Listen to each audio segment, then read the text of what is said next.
colorful world of Sugarland in Simaras Farm. This is for kids, perfect for kids and of course, kids at heart. Your kids will definitely love this.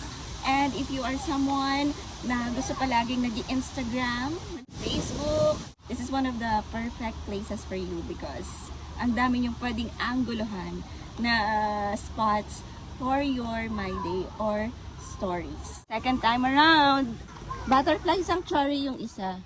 Bago pumunta sa Sugarland area, dumaan muna kami dito sa Butterfly Sanctuary sa loob ng Simaras Farm.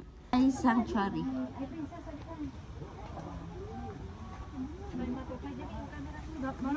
Madaming paro-paro.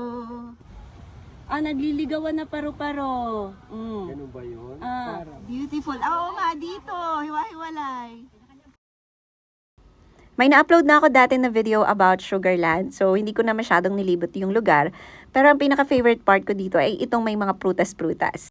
Sa part na to ng Candy Sugarland sa Simaras Farm, merong mga prutas.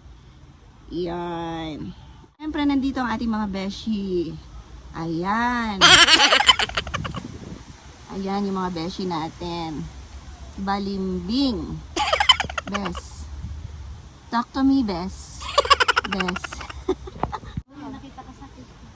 Meron din ditong malawak na garden or park at meron din silang picnic area by the river, which is perfect for your summer getaway.